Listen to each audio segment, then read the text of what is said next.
everyone, welcome to another video. Today is a Thrifty Thursday video, which I haven't done in a while, and the Thrifty Thursday series is actually hosted by Cherie at Turquoise Dreaming, and if you click the hashtag Thrifty Thursday, you can usually find lots of other junk journalists and collectors who are participating in this challenge. So it's something that I've done for a while. I love doing the Thrifty Thursday videos simply because I collect way too much stuff and I love to show what I have collected. So this is just stuff that I've collected within the last 2 weeks. It's a very, very short haul, but hopefully you enjoy it. So first of all, I'll start with a haul of Kodak slides that I actually picked up at the Recycle Centre in Perth. There's so I'll actually start with these. These are a bunch of Kodak slides, vintage Kodak photo slides that I picked up from a recycle centre.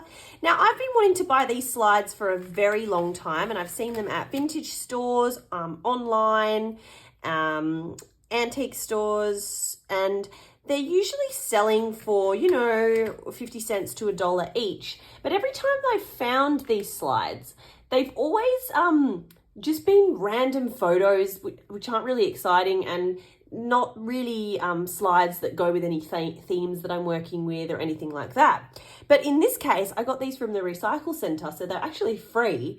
So I picked up a big pile of them, and they're actually someone's holiday photos from the 70s and 80s from trips to Europe. So I thought, how perfect, because I can put them in my own travel journal and I can also put them in any travel packs that I make. Or add them into the mixed packs that I sell on my Etsy store. And, they're kind of interesting and they might be relevant to some people. So, like, for example, there are a lot of these in the pack that I picked up. There are a lot of these souvenir slides. So I don't know if you can really see that, but that's actually the Eiffel Tower. So how could I show you that? I don't know. You might be able to see it there, but it's a slide of the Eiffel Tower, which is amazing. And then there's one of the Alhambra, and I'd actually been to the Alhambra in Granada. In my travel journal, I have a whole page on the Alhambra, so I'll put that into my travel journal. And these are all from the 70s, so they actually don't have any people in them. I mean, some of them do. They have, people that were walking around on day, but they're not, happy snaps of people at all. They are just simply, I'm just going to turn off that. That's my iron beeping at me. They are just, pictures of like scenes from Europe. So that's the Leaning Tower of Pisa there. Like, how cool is that? And some churches, or this is a building in Dublin, it says. Building in Dublin. What else have we got here? Oh, this one was really pretty. It was just a lovely pink flower. I don't know if you can see that, but yeah, really cool. I wonder if I shined. No, I don't really have a light to shine on them, but yeah, pretty much all little slides from someone's European holiday. So I think that looks like Hadrian's Wall, Venice. Just cool, just really cool. So I was really lucky to pick them up. So I picked up this book here. I thought it would turn into a fantastic notebook. It's from the Mod Squad and it's from 1970. And I just loved the color, especially this on the back. I just loved the style of it. I've not seen the Mod Squad. Is it like was it a TV series or something? I'm surprised to not know what it is, because I do watch, I loved watching a lot of those 60s shows when I was a kid. I used to have the box sets on DVD and stuff, but no, I haven't watched it, but I love these pages in here, and I think it just, it would make a really cool notebook. So I'm going to turn that into a notebook. I got this book here, which I also just loved the cover of. And I loved the back of it. Isn't that awesome? I thought that would also make a really nice notebook too. Maybe for my sister, because she likes the ocean and diving and things. So, yeah, and it's one of those Whitman books that's got the nice illustrations in it too. So, kind of coloured themed illustrations. Love the pages again. It's this real cool, late 60s style. So, that will make a really nice notebook as well. I love Enid Blyton books. Let me know in the comments below if you have a favourite Enid Blyton book. I was a kid who just used to read Enid Blyton religiously as a kid. I loved the Mallory Towers series, and I loved the Naughty Amelia Jane series, and I loved the Faraway series. And I loved as a kid, you know, I grew up in the 90s, but these were the style of book that I was reading, because I think my mum used to, or whenever I was getting these books, wherever I got them from, I don't know where I was getting them from, but they were always like older, like they was picked up secondhand. And this was one that I didn't have, I've never read before. It's called The Adventures of Pip, but just the cover is so beautiful, like these flowers, it's so floral. So I'm thinking of turning this one into a little journal, or a notebook. Maybe I might wire bind it, so like a color like this. It's all tangled in here, but maybe a pink wire binding might look really pretty with this. And yeah, I just think it was a really pretty book. So I picked that one up just because of the cover. I don't know anything about the story. And of course, the illustrations in these Enid Blyton books are absolutely beautiful.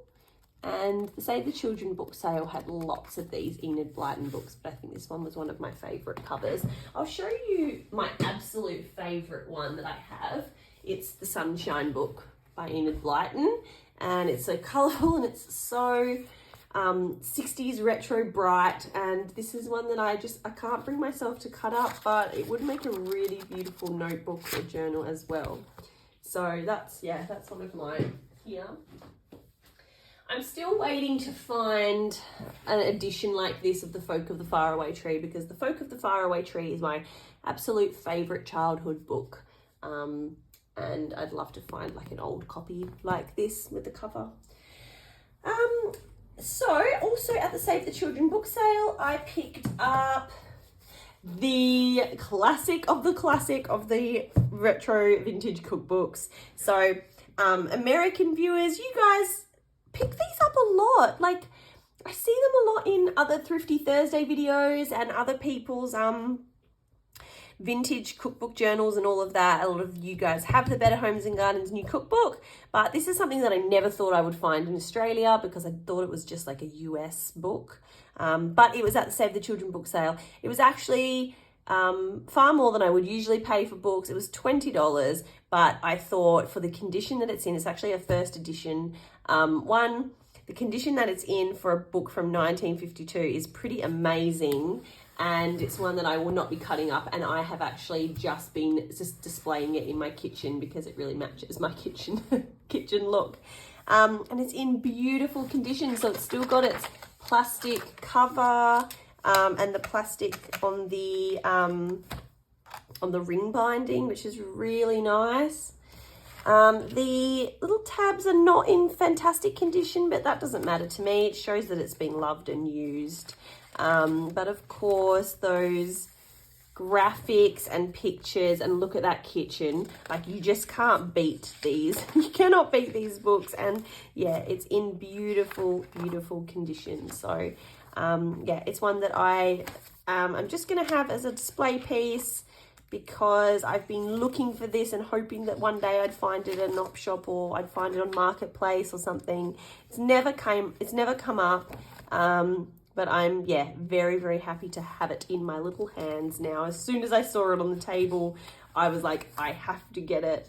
But just look at all of these. Look at all of these photos. They just look so yummy and very nostalgic. You know, like they're almost like dream foods. So yeah, definitely very exciting. Let me know if you've got this book and where you found it, because yeah, I've never seen them in Australian op shops or antique stores or anywhere really. So I was very lucky to pick that one up. And yeah, that's going to go and be on display in my kitchen. Let me see. So that was all I got from the Save the Children book sale, were those, the Enid Blyton book, the Ocean book, the Mod Squad book, and the Better Homes and Gardens cookbook. Then I went to one of the op shops. It was a Freemasons op shop, And I picked up this book for $1. It says Robots in Fact and Fiction. And I thought it was kind of funky and kind of geeky and definitely would make a fantastic notebook. Although I am reluctant again to cut it up. I have a growing collection of books that for some reason recently I just feel like bad about cutting things up, and I don't know, I've got to stop. I've got to stop buying these things if I'm not going to actually use them for any purpose. But this has got some great pictures in it of like famous robots from film and culture. So yeah, this is all about making of robots. And then in the back you've got you know, robots from films from the 60s and 70s, and even Metropolis, which was from the 30s, which is actually a movie that I studied in high school. But yeah, all of these really cool like references to movie robots and the Lost in Space robot. My dad loved Lost in Space as a kid, and so then as we were growing up, he'd always tell us about this show, Lost in Space, and he'd always say like, oh, we've got to find it one day. I'd love to like watch it again. And then when DVDs came out, we found the box set for him, and from then on, like as a family, we sometimes just randomly will just sit and watch Lost in Space. It's like silly episodes. It's like kind of it's like a cult classic TV series, and sometimes like me and my sister will just go over to mum and dad's and like we'll just be sitting around and we'll be like, shall we watch an episode of Lost in Space? So yeah, it's one of those kind of, you watch it and you go, oh, these special effects are hilarious. But I think at the time it was one of the most expensive TV series, like expensive episodes of TV series ever made. But yeah, that's a cool little book there. And the guy at the counter when I bought it, he was kind of like, oh, this is cool. Like he feels like he should have priced it a little bit more than he did. There was also a random book sale that I happened upon when me and my boyfriend were walking around we were trying to find a lamp, an antique lamp for our lounge room. And we came across this random book sale in the suburbs. So I went in and these were all 50 cents each. So I was like, why not pick them up? They've got some beautiful illustrations. The ugly duckling here is really, really old. And original Toodle. This looks like it could be from... Is it going to have the Roman numerals? Because then I can't read it. It doesn't even have any numbers. So who knows? But yeah, this is a very, very old edition of Toodle, which is Toodle's that classic Golden Books story. Donald Duck's Adventure. Sorry about the cough again. I still have that cough. So I love those bright colours. And a little book called Tuffy. I thought it was really cute.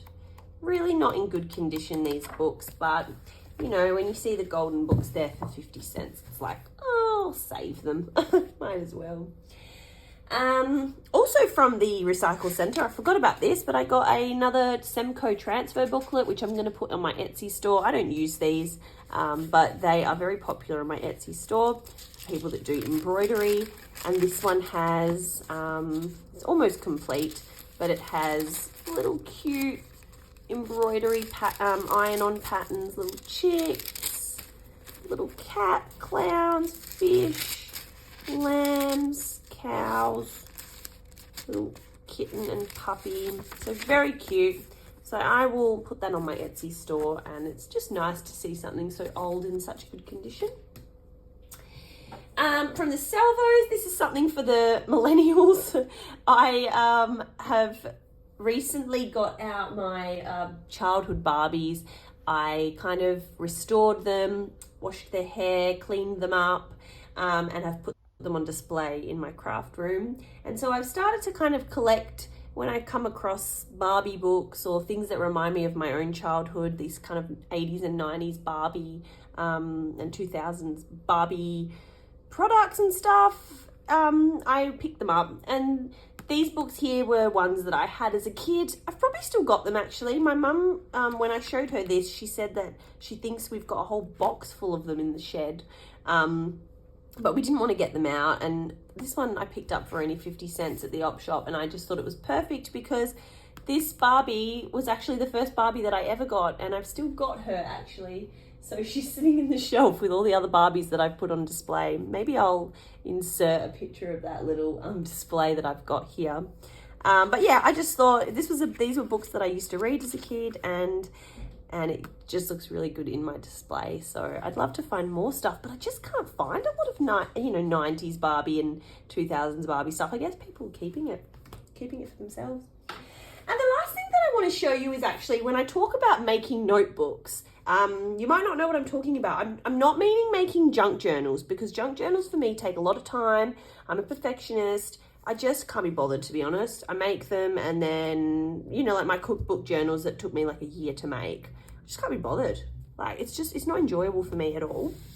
So I've been starting to make these little notebooks, which I find are a little bit more practical. People can actually use them for something, and they don't take me too long to make, and they are still recycling the book, but for a little bit more of a practical purpose. So I have turned this Susie's New Stove little golden book into a recipe book.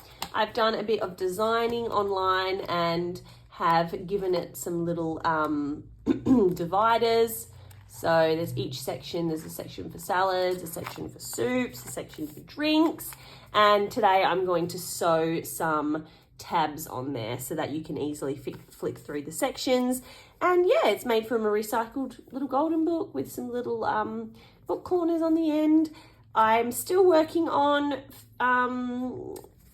cutting my pages to size, so I might actually have to go along and trim these pages down. But I think, even the way that it is at the moment, it actually doesn't look too bad, and I think it's a perfect little gift for someone. So I've got a Christmas market that I'm attending on the 17th of December, and I'll be selling a lot of these there. Well, hopefully selling them there. I'll be bringing them there. Whether they sell is another thing. Yeah, so that's the end of my Thrifty Thursday video. Oh, just one more thing, which is not exciting at all. This is I picked up at the recycle centre as well, and it's a really wide ledger book, which is fantastic because if you're making a journal, you can fold the pages over and they're still really big. So that is a fantastic book to have. So yeah, ledger book, not so exciting, but if you're a junk journaler, we know we love our ledger paper.